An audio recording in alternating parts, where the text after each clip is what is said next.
जंतु जगत का चैप्टर में आज हम लोग पढ़ेंगे मेटाजोआ के बारे में, क्योंकि ऑलरेडी हम लोग मेटाजोआ के बारे में चर्चा कर चुके हैं पिछला क्लास में।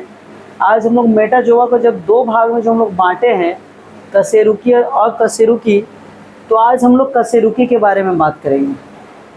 कशेरुकी क्या होते हैं? कशेरुकी वैसा जीव जिनका शरीर बटा हुआ होता है, ठीक है, जिनका बाह्य कंकाल होता है, शरीर बटा हुआ होता है, ठीक है। ऐसे जीवों को हम लोग कशेरुकी जीव के अंतर्गत रखते हैं। अब देखिए, ध्यान दीजिएगा, कशेरुकी जीव को 5 भागों में बांटा गया है।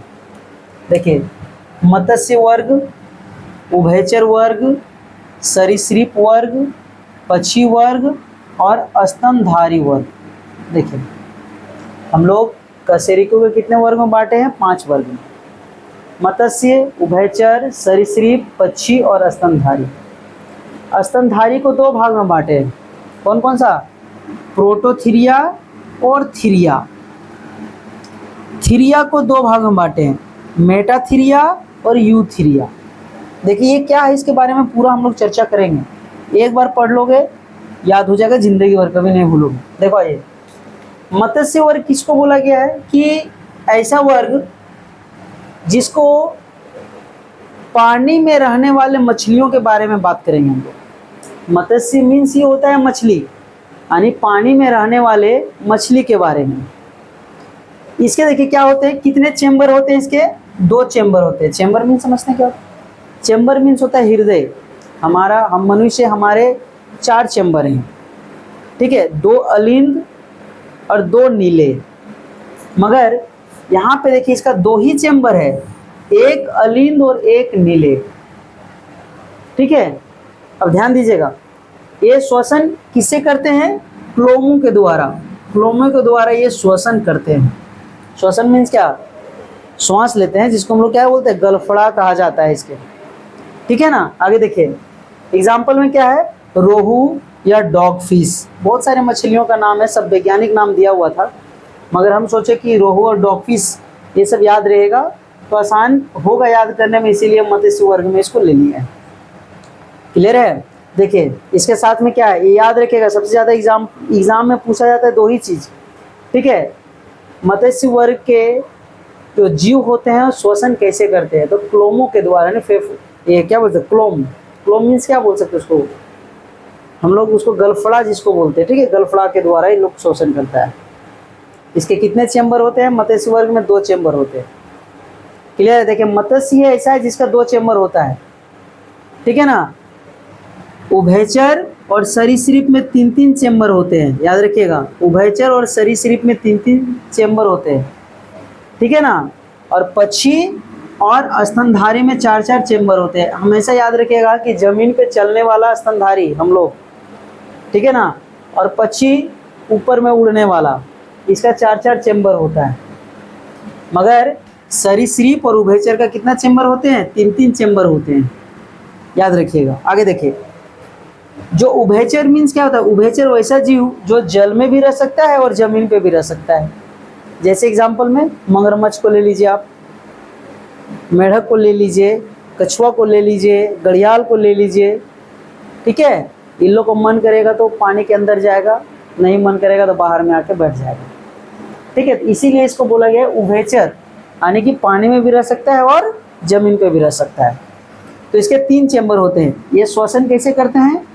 क्लोमों के द्वारा। पानी में जाते हैं तो क्लोम के द्वारा करते हैं, अगर कीचड़ में रहेंगे तो त्वचा से करते हैं, ठीक है, या फिर बाहर आ जाते हैं वातावरण में तो फेफड़ा के द्वारा ये करते हैं श्वसन।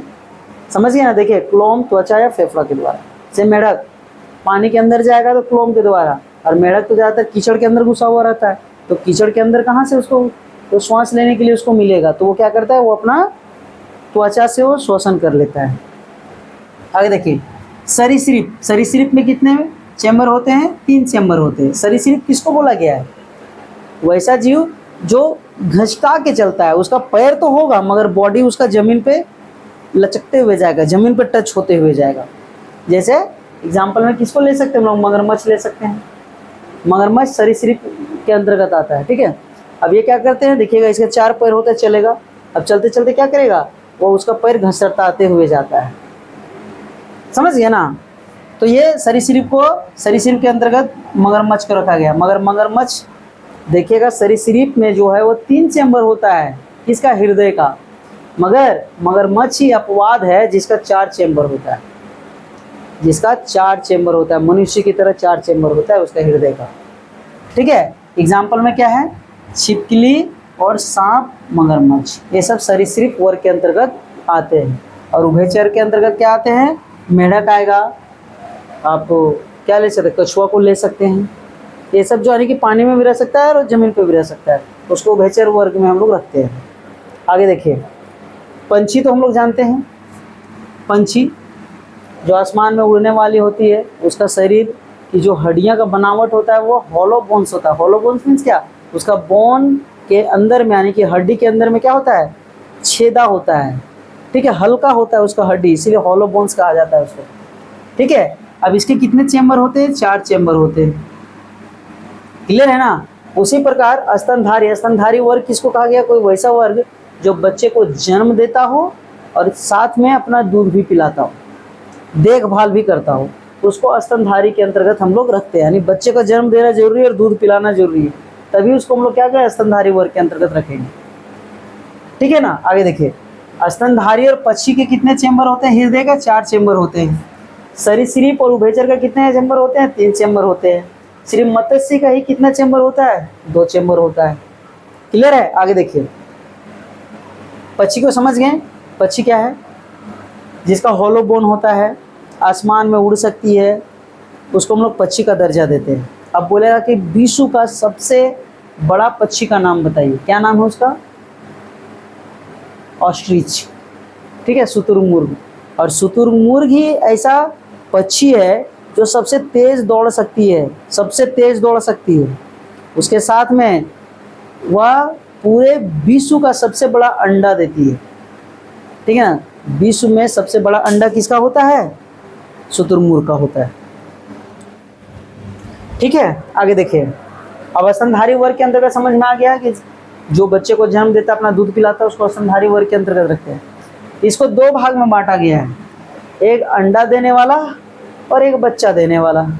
देखिए, प्रोटोथीरिया अंडा देने वाला स्तनधारी, थीरिया बच्चा देने वाला स्तनधारी। ठीक है ना। अब देखिए, थीरिया को 2 भाग में बांटे हैं। बच्चा 2 प्रकार से दिया जा सकता है, देखिए कैसे, एक मेटाथीरिया और एक यूथीरिया। मेटाथीरिया मीन्स क्या हो गया, जो बच्चे को जन्म तो दे रहा है मगर वह पूर्ण रूप से विकसित बच्चा को जन्म नहीं दे पा रहा है। जैसे कंगारू तो बच्चे को जन्म देता है मगर वह पूर्ण रूप से विकसित बच्चे को जन्म नहीं दे पाता है। उसको कुछ दिन के लिए अपने अंदर जो कैप्सूल बना हुआ होता है उसका स्पेशल बच्चे को रखने के लिए, उसमें वो लोग रख करके उसको विकसित करता है। क्लियर है ना। और यूथीरिया में क्या होता है कि मानव, एग्जाम्पल में ले लिया मानव जो है अपने बच्चे को जन्म जो है पूर्ण रूप से विकसित देता है, यानी बच्चे का पूरा विकास हो चुका है, उसके बाद बच्चे का जन्म होता है। क्लियर है ना। देखिए, तो हो गया यूथीरिया। तो यूथीरिया मीन्स क्या हो गया, यू मतलब याद रखना कि हम लोग यू, और मेटाथीरिया मीन्स क्या हो गया, कंगारू। ठीक है, प्रोटोथीरिया अंडा देने वाला और थीरिया बच्चा देने वाला। मगर देखिए, आप बोल दीजिएगा सर अंडा देने वाला तो यहाँ पर सब तो अंडे देने वाला, पंछी भी तो अंडा देने वाला है, तो प्रोटोथीरिया में क्यों रखेंगे, हम लोग प्रोटोथीरिया में इसको रखना चाहिए था। नहीं, ये अंडा देगा मगर अपने साथ में अंडा के बाद जब हैचिंग करके बच्चा निकलेगा बाहर तो ये अपना दूध पिलाएगी, तभी इसको इस वर्ग में रखा गया है प्रोटोथीरिया में। ये दूध पिला सकती है अपने बच्चे को, मगर क्या पंछी के पास दूध होता है, नहीं, ये तो दाना खिलाती है। तो इसीलिए पंछी वर्ग अलग है, प्रोटोथीरिया थीरिया अलग है। क्लियर है ना। इसको याद रखिएगा, ये बहुत इंपॉर्टेंट है। क्वेश्चन यहाँ से बनता है, चैम्बर से बनेगा, श्वसन से बनेगा, ठीक है ना। और उसके बाद यहाँ से तो अभी तक क्वेश्चन देखने को मिला नहीं है, मगर हो सकता है मिल सकता है। देखिए आगे, अब आ गया ये। अब यहाँ पे देखिए, एक है कोल्ड ब्लडेड एनिमल और एक वार्म ब्लडेड एनिमल। ठीक है ना। वार्म मतलब क्या होता है, जिसका खून जो है वो गर्म होता है, और कोल्ड मीन्स क्या होता है, जिसका खून ठंडा होता है। अब बताइएगा सांप आपके पैर में चढ़ जाता है, अगर आप आंख बंद करके या पूरा अंधेरा में जा रहे हैं, आप सांप के ऊपर पैर रख देते हैं, खाली पैर जा रहे हैं, सांप के ऊपर पैर रख देते हैं, मगर आपको कैसे अनुभव हो जाता है कि सांप है?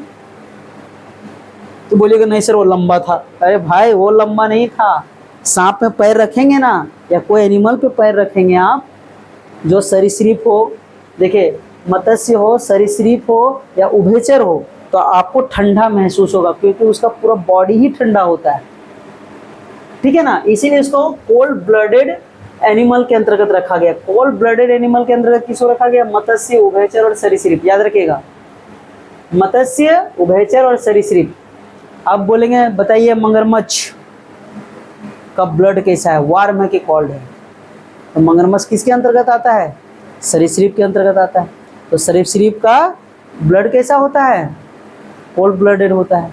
अब बताइए पंछी, पंछी कैसा ब्लड है पंछी के पास? आप देखे होंगे कि पंछी को जब आप पकड़ते हैं तो उसका बॉडी पूरा गर्म रहता है, तो हमेशा ये वार्म ब्लडेड है, ठीक है ना।